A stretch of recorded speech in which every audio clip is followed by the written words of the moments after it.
कबीर कस्तूरी ना भी बसे, मर्ग ढूंढे बन माही। कबीर साहब कहते हैं कि वो कस्तूरी ना भी में बसती है, लेकिन मर्ग उसको भटकता रहता है, सारे जंगल में ढूंढता रहता है कि बाहर है कहीं, उसकी सुगंध में भटकता रहता है। तो नानक साहब को बुलाया बादशाह ने कि आप कहते हैं, ये अच्छी बात लगी कि आप कानून का सम्मान भी करते हैं, उस परमपिता परमात्मा को, खुदा को भी सिजदा करते हैं,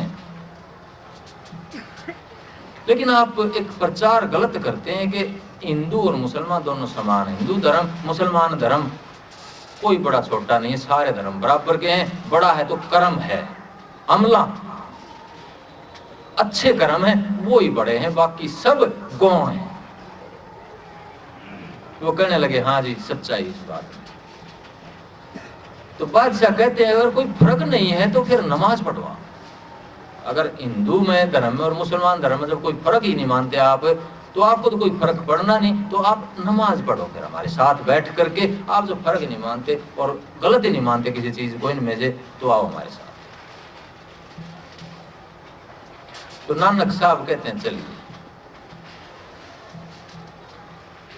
चारों तरफ एक सुसराहट फैलती है, घबरा जाते हैं हिंदू लोग कि नानक साहब अब अपना धर्म परिवर्तन करेंगे, और नमाज पढ़ने के लिए गए हैं।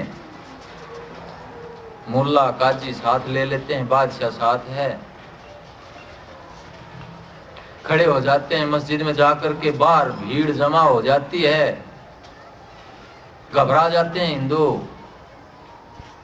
कि नानक साहब अपना धर्म परिवर्तन करने लग गए। नमाज शुरू हो जाती है, बादशाह और काजी मुल्ला नमाज अदा करने लग जाते हैं, लेकिन नानक साहब खड़े रहते हैं।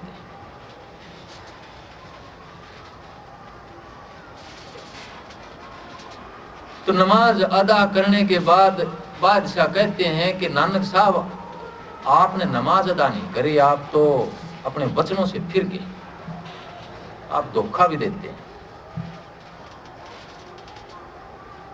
तो नानक साहब कहते हैं कि महाराज आपने कहा नमाज पढ़ी, ये मुल्ला काजी ने कहा नमाज पढ़ी। कहने लगे नहीं, मैंने भी नमाज पढ़ी है, सिजदा किया है।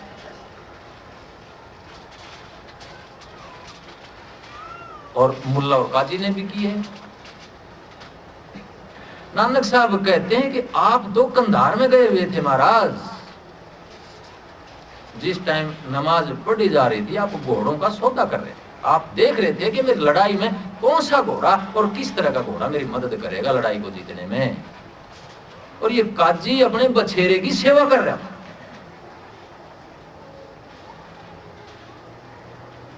तो दोनों घबरा जाते हैं नानक साहब की बात सुन के, और बात कहते हैं महाराज कि आप तो सही बोल रहे हो, आपको कैसे पता लगा इस चीज का। वो जहां पे लेते हैं वो रेडिएशन होती है, वो घुस जाती है अंदर में जाकर के, उधर की बात पकड़ में आ जाती है कई बार। तो फिर नानक साहब की आ जाते हैं बाहर, और पता लगता है कि नहीं, नानक साहब ने धर्म परिवर्तन नहीं करा, बल्कि अपने ज्ञान के बल पर अपनी बात मनवाई है। जो चीज ठहरेगी संसार में वो ज्ञान के बल पर ही ठहर सकती है। लाठी या बंदूक या बारूद के बल पर कोई चीज नहीं ठहर सकती। आज नहीं तो कल चीज को फना होना पड़ेगा, लेकिन ज्ञान जहां पर है, जिस धर्म में ज्ञान है, वो सबके ज्ञान को स्वीकार करता हुआ अपनी बात मनवाता है, क्योंकि सबकी बात एक दायरे के अंदर सच होती है।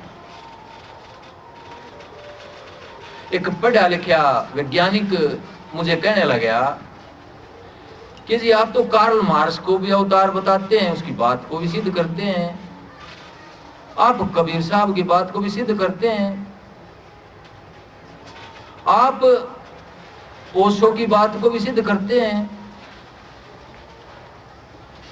आप ईसा मसीह को बात को सिद्ध करते हैं, हजरत मोहम्मद की बात को भी सिद्ध करते हैं। तो आपका संदेश क्या? आप तो बिचड़ा दिया आपने तो लोगों को। तो मैंने उसको ये कहा कि स्पेक्ट्रम जो लाइट का होता है, कितना प्रकाश, कितने कितने रंग की तरंगे होती हैं उसमें। कहने लगा 7 रंग की होती हैं। मैं कहा वो सफेद रंग में नहीं मिल जाती जाकर के? सफेद रंग में जाकर के सबकी पूर्ति नहीं हो जाती? कोई भूखी तो नहीं रहती कि नहीं, भूखी नहीं रहती, जाकर के पूरी तरह से मिल जाती है और पूरी तरह से ही बाहर निकल करके आती। वही सत्य है, उस सत्य में से ही सारे धर्म, सारे संप्रदाय, सारे ज्ञान निकल करके आए हैं। तो उसी में जाकर के समा जाते हैं। और जो आदमी उसमें जाकर के, उस परम ज्ञान में जाकर के, परम स्रोत में जाकर के समा जाता है, उसके उसमें से ही सारी गंगा, सारे नदी नाले उसी में से फूट करके बाहर निकलते हैं। किसी में ज्यादा गंदगी है, किसी में थोड़ी है, कोई पवित्र है, कोई अपवित्र है, लेकिन स्रोत सबका वही है। तो मैं सिद्ध करता हूं कि एक स्पेक्ट्रम है आपका, इतना ऊंचाई के व्यक्तित्व है या कोई चीज है इतनी ऊंचाई की, जिसको श्री अरविंद ने स्पिरिट कहा है।